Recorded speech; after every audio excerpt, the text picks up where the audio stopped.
Hello, welcome to JITS study centre. दोस्तों, मैं हूं जितेंद्र कुमार और आपके लिए बराबर ही लेके आता हूं आपके सवालों का जवाब। तो आज जो आपका सवाल आया है वो समय और काम से है और बहुत इम्पोर्टेंट सवाल है। अभी जो आपके आने वाले एग्जाम्स हैं रेलवे के एनटीपीसी और ग्रुप डी जैसे एग्जाम्स, तो इसके लिए ये सवाल और भी इम्पोर्टेंट हो जाता है क्योंकि ऐसे सवाल रेलवे में बराबर ही पूछे जाते हैं। तो आप बस देखिए इस सवाल को।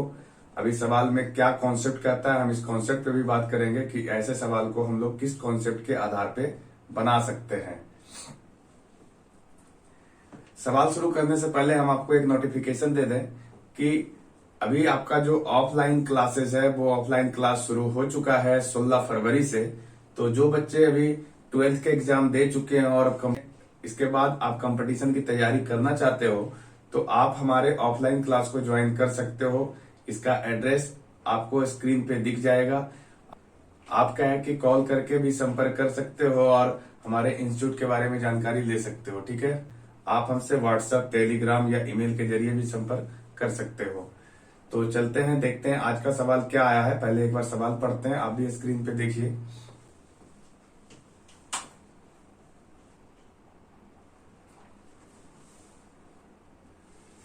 देखिए आज का सवाल कहता है कि ए तथा बी दोनों एक ही समय में क्रमशः 40 किलोमीटर प्रति घंटा तथा 50 किलोमीटर प्रति घंटा की गति से चलते हैं।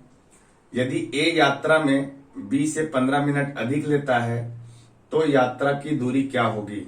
ठीक है, ए की चाल 40 किलोमीटर दे रखा है और बी की चाल 50 किलोमीटर दे रखा है।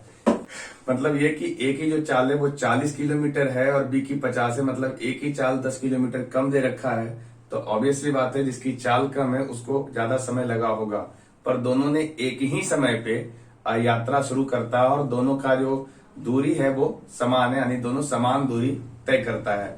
जब इस तरह के सवाल कभी भी आपको मिलते हैं और आप इसको बनाने जाते हो तो सबसे पहले आप ये देखो कि क्या दोनों की दूरी समान है या नहीं है। तो ऑब्वियस दोनों ही लोगों की दूरी समान रखी है। तो ऐसे चीजों में आप इन कॉन्सेप्ट का इस्तेमाल करिए, आपको कैलकुलेशन बिल्कुल नहीं करना पड़ेगा। ठीक है, देखिए क्या कर सकते हैं आप।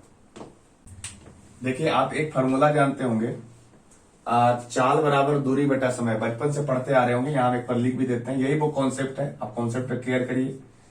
चाल बराबर होता है दूरी बटा समय, है ना। अगर हम बोले कि वेलोसिटी ऑफ ए यानी कि चाल ए की, ये देखिए दोनों के लिए दूरी सेम है तो डी बटा टाइम अलग अलग लगा है तो इसको टी ए कर देते हैं, मतलब ये चाल ए की है और ये समय ए की है। उसी तरीके से हम चाल बी की बात करेंगे तो चाल बी लिख देते हैं बराबर, इसके लिए दूरी डी रहेगी और इसके लिए समय भी अलग लगेगा तो टी बी लिख देते हैं, यानी टाइम बी का है। अब इस प्रकार से अगर हम दोनों के रेशियो को देखें तो आप यहां से गौर से देखो कि V A upon V B, यानी दोनों के चाल का रेशियो जो है, जब इसको हम सोल्व करेंगे तो ये वैल्यू आएगा T B upon T A. ठीक है, ऐसा जब तब होगा जब जो डिस्टेंस है वो क्या रहेगा, कांस्टेंट रहेगा दोनों के केस में, यानी ए और बी के दोनों के केस में जब दूरी समान रहती है तो चाल का जो अनुपात होता है वो उसके समय के अनुपात के उल्टा होता है। ठीक है, चाल का जो अनुपात है, और अगर हम समय का अनुपात चाहते हैं तो बस इस अनुपात को आप बदल दीजिए, उलट के लिख दीजिए, आपको इसका समय का अनुपात मिल जाएगा। ठीक है, इसी कॉन्सेप्ट का हम इस्तेमाल करेंगे और ये सवाल विद इन 30 सेकंड के अंदर बन जाएगा। देखिए अभी जो है दे रखा है कि वेलोसिटी ऑफ ए जो है, यानी चाल जो है ए की वो 40 किलोमीटर प्रति घंटा दे रखा है और चाल जो है बी की वो 50 किलोमीटर दे रखा है। तो इस कॉन्सेप्ट का इस्तेमाल से कर देखेंगे अगर हम, तो चाल ए और चाल बी का जो अनुपात रहेगा वो 4:5 होगा। तो हम ये कह सकते हैं कि अगर हमको चाल का अनुपात मिल जाता है तो हम समय का भी अनुपात निकाल सकते हैं। कैसे, तो इसी चाल के अनुपात को हम उलट के लिख देंगे।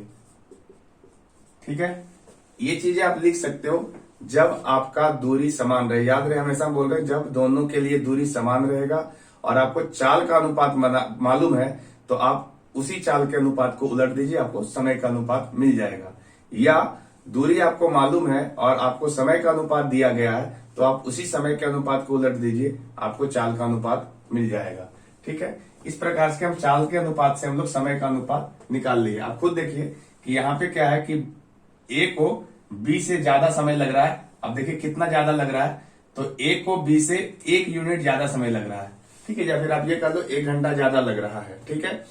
पर सवाल के हिसाब से हमने रेशियो के हिसाब से ये देखा है कि ए को जो है 1 यूनिट का समय ज्यादा लग रहा है, लेकिन सवाल के हिसाब से देखें तो वो ये कहा है कि ए को जो है 20 से 15 मिनट ज्यादा समय लगते हैं।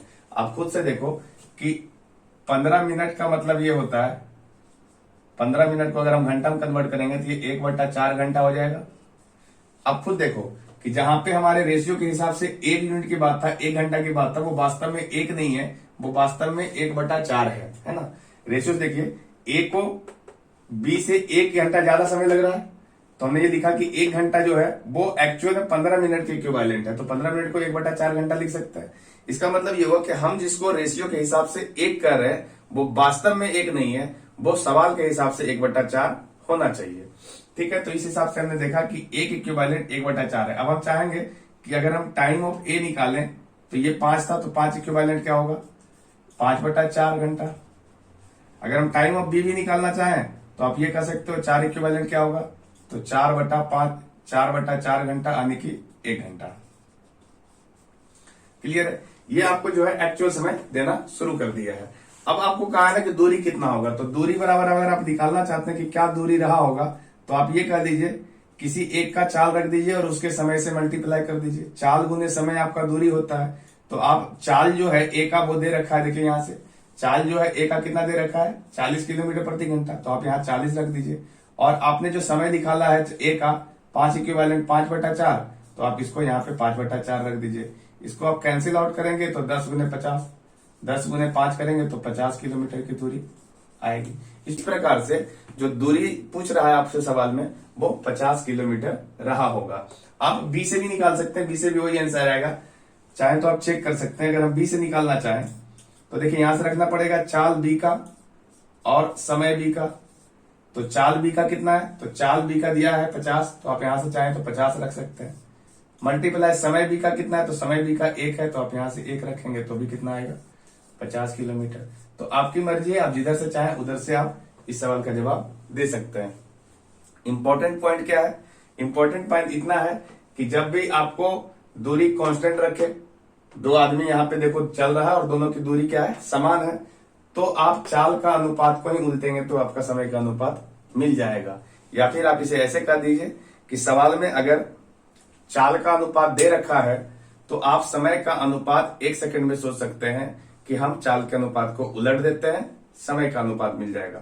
अगर समय का अनुपात दे रखा होगा तो हम उसी समय के अनुपात को उलट देंगे, आपको चाल का अनुपात मिल जाएगा। लेकिन ये चीजें निकालने से पहले आपको ये बात का ख्याल रखना होगा कि आपका दूरी समान रहे, ठीक है। उम्मीद है आपको ये सवाल समझ में आया होगा।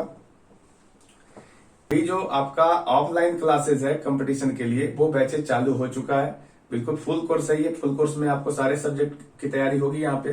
तो जो बच्चे कंपटीशन की तैयारी करना चाहते हैं वो हमारे व्हाट्सएप नंबर पे या फिर हमारे टेलीग्राम पे या फिर ईमेल के जरिए हमसे संपर्क कर सकते हैं।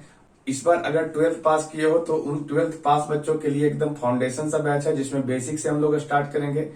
अगर आप चैनल पे नए आए हो तो चैनल को सब्सक्राइब कर लो और इस वीडियो को ज्यादा से ज्यादा शेयर कर दीजिए ताकि और बच्चे जो हैं जो सीखना चाहते हैं मैथ्स वो अपना सवाल मेरे पास भेज सकें और उन सवालों का जो है वीडियो उनको बना करके हम दे सकें। Thank you so much. फिर मिलते हैं आपको नेक्स्ट सवाल के साथ, तब तक के लिए गुड बाय।